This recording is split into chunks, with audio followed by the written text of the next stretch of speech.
घने जंगल के बीच से होते हुए सुनसान रास्ते पर एक गाड़ी आगे की ओर बढ़ती जा रही है। ये कहाँ लेकर जा रहे हो तुम मुझे? कुछ बताते क्यों नहीं? तुम ही हमेशा कहती रहती थी ना कि मैं तुम्हें कहीं बाहर घुमाने नहीं ले जाता, तो अब मेरे सरप्राइज के लिए तैयार हो जाओ। सुनसान रास्ते पर शांति के बीच रुक रुक कर जानवरों की डरावनी आवाजें सुनाई दे रही थी। सरप्राइज भी प्लान किया तो यहाँ इस जंगल के बीच? अरे पगली, ये हमारी मंजिल थोड़ी ना है। बस एक बार इस जंगल को पार करने दो, फिर देखना मेरा सरप्राइज हो सकता है कि तुम मेरा सरप्राइज देखकर मेरे प्रपोजल को एक्सेप्ट कर लो। अविश, मैंने तुम्हें कितनी बार कहा है कि अभी मेरा इन सब बातों में इंटरेस्ट नहीं है। अभी मेरा फोकस बस मेरे करियर पर है। अविश और रिया बात कर ही रहे होते हैं, तभी बाहर जोर से बारिश और तूफान आने लगता है। लो, अब रही सही कसर इस बारिश ने पूरी कर दी। इस बारिश ने तो मौसम को और भी रोमांटिक बना दिया है। ओह शट अप अविश। तभी अचानक से अविश गाड़ी में जोर से ब्रेक मारता है और गाड़ी झटके से रुक जाती है। ओह, क्या हुआ? तुमने गाड़ी क्यों रोक दी? वो देखो, बाहर रास्ते पर एक पेड़ गिरा हुआ है। गाड़ी यहाँ से आगे नहीं जा पाएगी। जी, ये क्या? अब हम आगे कैसे जाएंगे? हमें मदद के लिए किसी को बुलाना पड़ेगा। ये बोलकर अविश अपनी जेब से अपना मोबाइल निकालता है और अपने दोस्त को फोन मिलाने लगता है। ओ शिट, यहाँ तो नेटवर्क ही नहीं आ रहा। अब क्या करें? अब और क्या, अब हमें बाहर जाकर किसी को मदद के लिए ढूंढना होगा। पागल हो गए हो क्या? बाहर देखा है कितना अंधेरा है। इसके अलावा हमारे पास कोई और रास्ता भी तो नहीं है। सारी रात यहाँ तो बैठे नहीं रह सकते ना। ईशा गाड़ी से बाहर आकर आसपास देखती है तो उसे वहाँ रुकने के लिए कुछ भी नहीं दिखाई देता। अब क्या करेंगे हम? कहाँ जाएंगे इस जंगल के बीच? डरो मत ईशा, थोड़ा आगे चलकर देखते हैं, कोई ना कोई तो मदद के लिए मिल ही जाएगा। अविश और ईशा दोनों जंगल की ओर बढ़ने लगते हैं। थोड़े आगे चलने पर अविश एक्साइटेड होकर बोलता है, अरे वो देखो, वहाँ रोशनी दिखाई दे रही है और थोड़ा धुआं भी उठ रहा है। लगता है वहाँ कोई रहता है। चलो वहाँ चलकर देखते हैं। Thank God. मदद मिलने की उम्मीद में दोनों उस दिशा की ओर आगे बढ़ने लगते हैं जहाँ से उन्हें रोशनी दिखाई दे रही थी। उस रोशनी के करीब पहुंचकर वो दोनों देखते हैं कि वहाँ एक पुराना सा होटल है। यहाँ कोई दिखाई क्यों नहीं दे रहा है? लगता है यहाँ कोई नहीं है। अरे कोई है यहाँ? अविश के सवाल का कोई जवाब नहीं आता। वहाँ एक अजीब सा सन्नाटा था। तभी अचानक से अंधेरे के बीच एक बूढ़ा आदमी लालटेन पकड़े उनके सामने आ जाता है। कौन है इतनी रात को? अरे तुमने तो हमें डरा ही दिया। मैं शंभू, इस होटल का केयर टेकर। इतनी रात को जंगल में तुम लोग क्या कर रहे हो? वो जंगल के रास्ते पर एक पेड़ गिरा हुआ है, क्या कोई मदद मिल सकती है? हमें यहाँ से आगे निकलना था। इस समय मैं तुम्हारी कोई मदद नहीं कर सकता। हाँ, पर सुबह होने पर पास ही के गांव से कुछ लोग तुम्हारी मदद के लिए जरूर बुला सकता हूँ। रात भर इस जंगल में हम अपनी गाड़ी में नहीं रुक सकते। क्या तुम्हारे होटल में रात को रुकने के लिए कोई रूम मिल सकता है? हम रात भर यहाँ रुकेंगे? हालत देखी है इस जगह की। मुझे तो अभी से डर लग रहा है। हमारे पास कोई और रास्ता भी तो नहीं है। इस जंगल के बीच हमें कौन सा दूसरा होटल मिल सकता है? और फिर जंगली जानवरों से खतरा अलग। समझदारी इसी में है कि आज रात हम इस होटल में बिता लें और सुबह गांव वालों की मदद से पेड़ हटाकर यहाँ से आगे निकल लेंगे। ना चाहते हुए भी ईशा को अविश की बात माननी पड़ती है और वो दोनों होटल के अंदर चले जाते हैं। बूढ़ा आदमी उनके रूम की चाबी लाकर उनको देता है और रूम की तरफ इशारा करता है।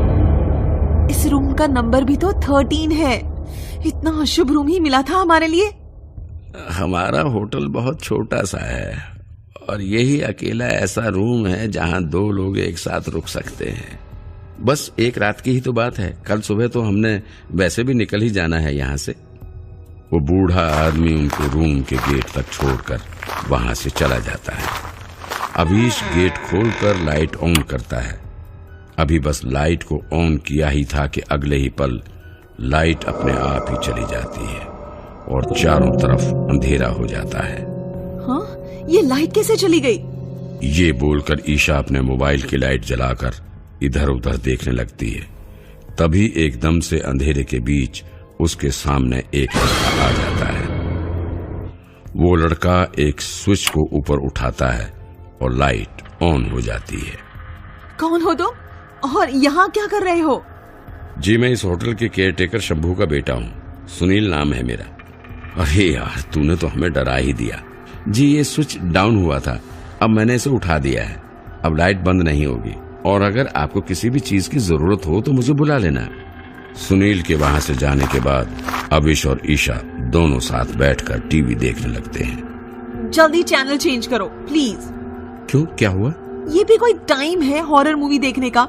मुझे पहले से ही इतना डर लग रहा है इस जगह पर। अविश चैनल चेंज करता है, पर दोनों इस चीज को देखकर बहुत डर जाते हैं कि टीवी के हर चैनल पर वही हॉरर मूवी आ रही होती है। प्लीज बंद करो इस टीवी को, मुझे डर लग रहा है। चलो ठीक है, लो बंद कर दिया टीवी। अविश टीवी बंद करता है, पर कुछ ही देर में टीवी अपने आप फिर से ऑन हो जाता है। अरे, ये टीवी अभी तो बंद किया था तुमने इसे, ये अपने आप ही फिर से कैसे ऑन हो गया? रुको, करता हूँ। अविश रिमोट से टीवी बंद करने की कोशिश करता है, पर टीवी बंद नहीं होता। फिर अविश टीवी को बंद करने के लिए उसका मेन प्लग निकाल देता है। शुक्र है। चलो अब कुछ खाने के लिए ऑर्डर कर लेते हैं। हाँ, भूख तो मुझे भी लग रही है। अविश सुनील को फोन करके खाने का ऑर्डर दे देता है। थोड़ी ही देर में सुनील खाना लेकर रूम में आ जाता है। खाना ऊपर से पूरा ढका हुआ होता है। तुम खाना प्लेट में डालो, तब तक मैं मुंह हाथ धोकर आता हूँ। ईशा जैसे ही खाने के ऊपर से ढक्कन हटाती है, उसे वहाँ एक कटा हुआ सिर दिखाई देता है, जिसे देखते ही वो जोर से चिल्ला उठती है। अविश! ईशा के चिल्लाने की आवाज सुनकर अविश भागकर वहाँ आ जाता है। क्या हुआ? ईशा खाने की प्लेट की तरफ इशारा करती है। यहाँ किसी का सिर कटा हुआ पड़ा है। क्या? वहाँ तो बस खाना ही पड़ा है। वो खाना नहीं है, वहाँ उस ढक्कन के नीचे किसी आदमी का सिर पड़ा हुआ है। अविश खाने के ऊपर से ढक्कन हटाता है और देखता है कि वहाँ प्लेट में खाना पड़ा होता है। तुम भी ना, कहाँ है कटा हुआ सिर? आंखें खोलो और देखो। वहाँ प्लेट में खाना पड़ा देख ईशा चौंक जाती है। हाँ? ये क्या? अबे तो यहाँ किसी का कटा हुआ सिर पड़ा हुआ था, मैंने अपनी आंखों से देखा था। तुम आजकल हॉरर मूवीज कुछ ज्यादा ही देखने लग गई हो। चलो अब जल्दी करो, बहुत तेज भूख लगी है मुझे। ईशा इस बात से असमंजस में पड़ जाती है कि आखिरकार उसके साथ ये क्यों हो रहा है, क्योंकि उस रूम में कोई भी कटा हुआ सिर या खून के निशान तक नहीं थे। खाना खाने के बाद दोनों अपने अपने बेड पर सोने चले जाते हैं। थोड़ी देर में एक तेज हवा के झोंके के साथ खिड़की खुल जाती है और पर्दा हवा में ऐसे लहराने लगता है मानो कि जैसे किसी इंसान का साया हो, जिस आवाज के कारण ईशा अचानक नींद से जाग जाती है। हवीश! हवीश! हवीश! अविश गहरी नींद में सो रहा होता है, इसलिए ईशा खुद ही उठकर डरते डरते खिड़की बंद करती है। तुम अंदर कैसे आए? निकलो अभी रूम से। हवीश, इससे बोलो जाए यहाँ से। ईशा अविश के बेड की तरफ देखती है तो अविश वहाँ होता ही नहीं है, जिसे देख ईशा के होश उड़ जाते हैं। बूढ़ा आदमी ईशा के मुंह को अपने हाथ से दबाकर उसे बेहोश कर देता है। ईशा को होश आता है तो वो देखती है कि वो एक कुर्सी से बंधी पड़ी है और वो बूढ़ा आदमी उसके सामने खड़ा हुआ है। खोलो, खोलो मुझे यहाँ क्यों बांधा हुआ है? हवीश कहाँ है? अविश? वो बूढ़ा आदमी अविश को आवाज लगाता है, अविश। तभी अंधेरे में से बाहर निकलते हुए अविश दिखाई देता है। ये देख ईशा पूरी तरह से चौंक जाती है। हवीश, ये सब क्या है? क्या यही है तुम्हारा सरप्राइज? अरे पगली, तुम अभी तक ये समझ नहीं पाई कि ये जो भी हो रहा है उसके पीछे मैं ही हूँ। तुम मेरे साथ ऐसा क्यों कर रहे हो? हम तो बेस्ट फ्रेंड्स हैं ना।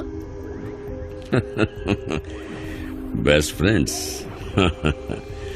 मैं तो हमेशा से ही तुम्हें पसंद करता था और इस बात का इजहार तुमसे कई बार किया भी, पर तुमने मुझे कभी सीरियसली नहीं लिया। इसलिए तुम्हारे करीब आने के लिए मुझे ये सब प्लान बनाना पड़ा। ये सब तुमने किया? हाँ, ये पूरा प्लान मेरा ही था। मैंने ही जानबूझकर जंगल का सुनसान रास्ता चुना था। शंभू को भी इस प्लान में मैंने अपने साथ मिला लिया था। शंभू ने अपने कुछ लोगों के साथ मिलकर पेड़ को रास्ते पर रखकर रास्ता रोक दिया था। मैंने नेटवर्क ना होने का बहाना करके तुम्हें इस होटल तक लाने का प्लान बनाया था। यहाँ आने के बाद तुम्हारे साथ जो भी घटा वो भी मैंने पहले से ही डिसाइड कर रखा था।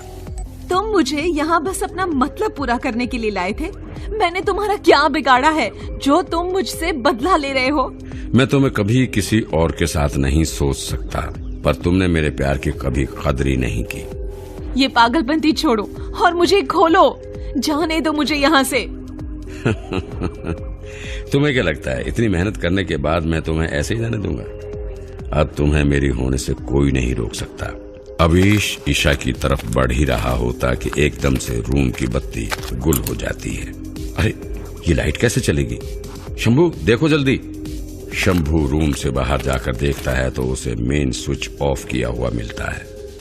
स्विच ऑन करने के बाद लाइट तुरंत आ जाती है। अवीश वहां कुर्सी की तरफ देखता है तो उसे दिखता है कि वहां से ईशा गायब हो चुकी होती है। ये ईशा कहाँ गायब हो गई? वो देखो, वो भाग रही है गांव के दूसरे रास्ते की तरफ। अवीश दरवाजा खोलने लगता है पर दरवाजा भी बाहर से लॉक होता है। वो दरवाजा तोड़ने की कोशिश करने ही लगता है कि दरवाजा अपने आप ही खुल जाता है। दरवाजे के दूसरी ओर सुनील खड़ा होता है। सुनील, तुमने दरवाजा बाहर से बंद किया था? तुमने मदद की ईशा के भागने में? मैंने बाहर खड़े होकर अवीश की सारी बातें सुन ली थी, इसलिए ही मैंने लाइट ऑफ करके ईशा को भगाने में मदद की। अब वो तुम्हारे हाथ नहीं आएगी। भाग गई वो यहाँ से। अवीश हड़बड़ी में बाहर की तरफ भागता है। ईशा भागते हुए जंगल के दूसरे हाईवे तक पहुँच जाती है जहाँ से गाड़ियां भी निकल रही होती हैं। ईशा कई गाड़ियों को हाथ का इशारा करके रोकने की कोशिश करती है, पर एक सुनसान हाईवे पर जंगल के बीच इस हालत में लड़की को देखकर कोई भी रुकने की हिम्मत नहीं करता। अवीश भी उसका पीछा करते हुए हाईवे तक पहुंच जाता है। किसी तरह से हाथ देकर ईशा एक गाड़ी को रुकवाती है और उसमें बैठकर अवीश के हाथों बचकर भागने में सफल हो जाती है। अवीश ईशा की गाड़ी के पीछे पीछे भागते हुए उसे आवाज मारता है, ईशा, ईशा। तभी दूसरी ओर से एक तेज रोशनी आती है और एक जोरदार आवाज अवीश का एक्सीडेंट हो जाता है। आई होप गाइज आपको आज की कहानी पसंद आई होगी। ऐसी और स्टोरीज के लिए हमारे चैनल को सब्सक्राइब करें और अगर आप अपनी कहानी हमारे साथ शेयर करना चाहते हैं तो हमें ईमेल जरूर करें। हमारा ईमेल आईडी नीचे डिस्क्रिप्शन बॉक्स में दिया गया है। और हाँ, वीडियो को लाइक और शेयर करना न भूलें। Thank you.